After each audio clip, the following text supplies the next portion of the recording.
Unfortunately, my previous lecture could not be completed in half an hour, which was the prescribed time on Apple when was being recorded directly on the YouTube.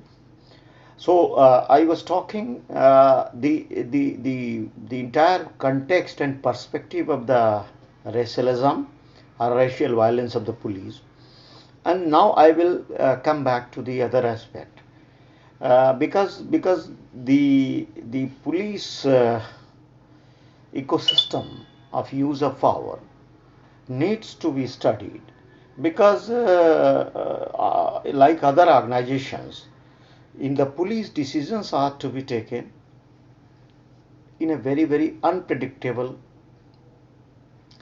system situation where ground realities are totally taking shape in a very uh, different ways always. So here you cannot fix one formula everywhere. But having said that, I will always say that yes, the technical aspects, if they are properly organized and if they are properly equipped to the police, then the chances of using lethal use of the force will minimize, especially. And now this situation can be understood in two. One thing is that a person using the force on a mob violent, doing arson, looting, killing the people. That's totally a different scenario. Or using the violence when a person is already overpowered and in my custody. In no situation, once a person has been overpowered and who is in my custody, needs to be killed. And why? We have caught him. We'll bring him to the justice. Why to kill him? It's not my personal fight. I'm not me. I'm a police officer representing the state. So I have no right to kill. It's not my personal quarrel. Even if he has insulted me, then I cannot take a revenge like XYZ, because as a police officer, I am supposed to be restraining my anger and anger based criminalities. So I am doing the same crime which a person is doing if I am killing him when he is overpowered. So I fully agree when they say that police brutalities, yes, using a reasonable force on the crowd which is becoming violent, acceptable. But then what is reasonable use of force? Let us define it. In fact, we give a gun to a policeman and a lathi, and then we say, okay, use the reasonable force. So these are two extremes: lathi and gun, stick and a gun. Stick is not effective and gun is too much. So what is left? It is this area between the gun and stick which needs to be well managed by the resources. We are in the era where a lot of technological improvements are there. We must equip each police officer when he is handling a law and order position with technological equipments where he can use them effectively and overpower or restrain the mass or mob from indulging into violence. We don't research. In fact, a lot of lethalities are being researched, how to make a gun very lethal, how telescopic gun, this, that. Now the time has come when we must research, must equip our policemen how to control mob.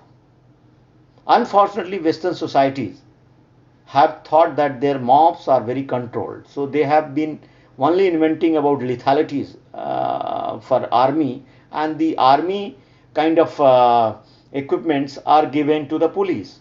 And that is where the things go wrong.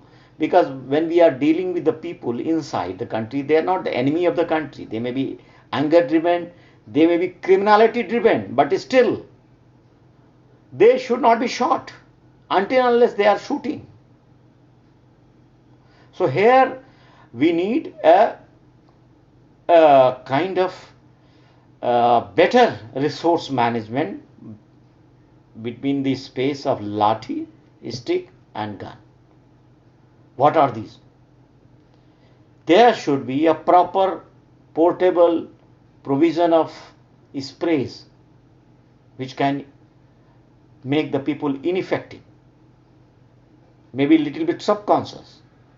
At least they will not be dying. So these kind of equipments are the need of hour. So that mob, when they are doing violence, if some policeman comes with those kind of sprays and all kind of things, they become totally ineffective. They fear without losing their lives. And these kind of equipments and other equipments, I am not giving a list, but there are so many equipments which are under research or should be researched and should be equipped. So when we are controlling the mob or a crowd, we should not be given the weapon. We should be given these kind of things, rubber bullets, very effective. Tear gas, other grenades which are totally of gaseous and chemical in nature, paper spray, even still it's not manageable. Then there should be some gases which should be given to those people, those police officers who are controlling the people. And then once they have been controlled, there should be a kind of provision to put them under arrest. So many things are, because the problems of a police officer when he is handling a mass needs to be understood. Suppose he has caught an unruly person. Now he is fighting with that person. What to do? These are very important questions. He is spitting on the policeman. He is trying to fight personally. So he needs to be inactivated. He should be tied. He should be roped. He should be put in a cage. Something like that. I mean, these protocols need to be well defined and simulated on the ground. What to do? Simply saying don't use the force and go and control the mob. And if the mob is not controlled, the police officer is fired. If the police uses the force, and then there is a lot of human rights issues. So in the middle of these two things, we have to research the better methodologies. Now coming back to again the earlier topic. So racialism was triggered by a police violence. So as if police is doing all kind of racialism in America, nobody else. So the trigger was that black man being killed by a white policeman. Now it triggered a whole range of issues regarding racialism, which other departments have to address. But the demand is defund the police. See how one-sided it is. It is an isolated incident of violence, but it gets the whole center of attraction. There is racialism in society, and it needs to be abolished. Policeman did criminal violence, being racially prejudiced or maybe whatsoever reason, only inquiry can tell it. But the criminality of the police officer is a prima facie clear. So punish him accordingly.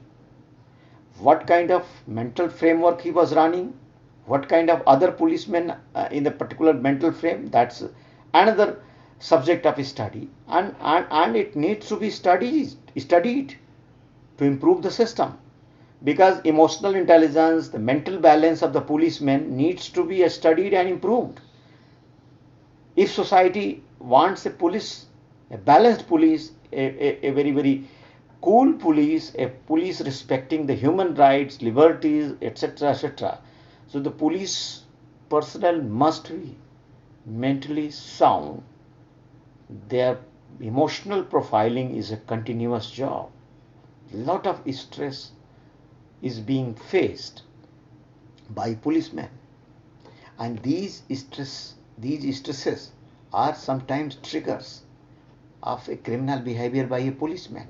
These things need to be studied. Unfortunately, police management police administration is hardly a properly accepted protocol. It has been left to the police hierarchies. And there are so many things. Police administration, police ecosystem of operations, how bottom to top, top to bottom communication are done, how it is effective, what are the constraints of being at the bottom, what are the privileges of being at the top. These all things are very important in the policing ecosystem. Until unless we study them, we cannot improve them. A leader driven approach is not an approach. A leader says everything is fine. That doesn't mean everything is fine. So many factors push him to say like this. Actually, everything is fine when the entire system is fine. When we take the input from each and every stakeholder objectively and professionally, and then we address the issues of police administration, police management, police training, only then that police system will be okay. Taking the top feedback and managing the bottom is not a professionally correct approach. So my point is that there should be open brainstorming, open discussions, how to make police reforms, and then taking the opinion of all stakeholders from bottom to top and top to bottom. And then we should try to fit them in a particular scheme of things, and accordingly the reform should be set in. Because if I am a leader, if I say I will control everything, no, I am just pleasing you. I will never accept that I am less competent to control the police. I will always put a goody-goody kind of picture before you. The problem is in the whole body. And one part of the body, how much vital it is, cannot take the contract of explaining the problem of the other parts of the bodies. The other parts of the bodies must be heard, listened, and their valid points, their proper grievances, their proper resources, their proper viewpoints need to be factored when we are designing police reforms. Only then we have a lasting impact of that. Otherwise it's window dressing, lip service, whatever you can call. So this is one such thing which I would like to say, that in America whatever we are visualizing is not a agitation actually against the police. It is a trigger dominated by several factors, triggered by several factors, supported by a lot of externalities. We all understand what is happening on the global front, how countries are fighting to be superpowers, and how one superpower, ambitious or emerging power, is trying to be a superpower to destabilize an existing democratic superpower. How the personal political enmities against one particular leader is being extended to the extent of institutional problems. So many things are happening in USA. That's not a correct scenario to understand the things. We have to understand, we have to do the post-mortem of each and every social event. And simplifying that just defund the police is not the answer. Then you are promoting anarchy. Who is going to protect life, liberty and property of the people if police is not empowered or given resources? At the time we should rather fight. Where went what wrong? And when we try to do the reverse engineering of the mistakes, why the mistakes happen, why people are having that kind of mindset, we'll get the answers. So my concluding remarks in this process is that let us not be taken away by emotional outbursts because of an isolated incident. Yes, police reforms are must. Police must be reformed, resourced, revised in its protocol of using things. Fine. Here nobody has a dispute. Why not? But what happens? Police versus civil administration. Civil administration doesn't understand the problems of the police, and then the police leader do not understand the problem of the bottom of pyramid. So there is a threefold problematic situation. Civil administration doesn't know the actual problem of the police. Police leader doesn't try to know the problems of the bottom of the police. And bottom of the police being alienated because of not being heard properly, they have a different perspective altogether. And then what happens? There is a disconnect. Then there is a total disconnect, and then the output is obviously going to be unhappier. So when we are talking of the police reforms, let us take the viewpoint of each and every relevant stakeholder, not like bosses, not like leaders, but like equal stakeholders. Being hierarchical superiority is separate, but understanding the problem is separate. My hand is as important, my feet. My soldier is as important as my thighs. Hierarchical positions do not give me a prerogative to be confined to my own cognitive biases, own prejudices. Unfortunately, this is happening everywhere. Police problems are not well understood. Police issues are not well discussed. They never become a point of seminar. They are left to the police leaders who think that they are all powerful, omnipresent, omnipotent to know everything. Discussion is not dictation. Discussion is not dominance. Discussion is the thought process. And thought process is to be respected, whether it is coming from bottom or top. Let us argue. Let us try to convince each other, not because we are superior or inferior. Let us discuss it as a discussion. We should treat here every person equal. Decorum of discussion doesn't mean a free flow of thought. A solution which we are searching, a solution can be achieved only by free discussions, not by dominated discussions or imposed discussions.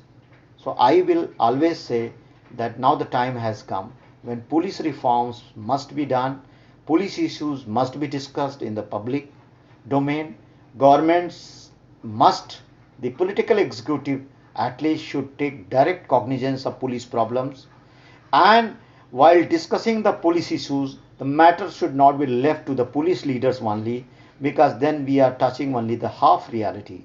The other half, the better half, the doer half should not be ignored because of the hierarchical positions. It is in this perspective I wanted to conclude this lecture. Please give your comments if you like it, and improve me. Thank you very much. God bless you. God bless humanity. Please take care. COVID is spreading. Use mask. Mask is the biggest protector from COVID-19, and then maintain social distancing, maintain a better hygiene. That is all required if we want to save our lives, because medicine, therapeutics, the vaccines, etc. will take their own time to come. Till then, use these guidelines given by the government to make your life safer and keep others safer. Thank you. Bye bye. Good day.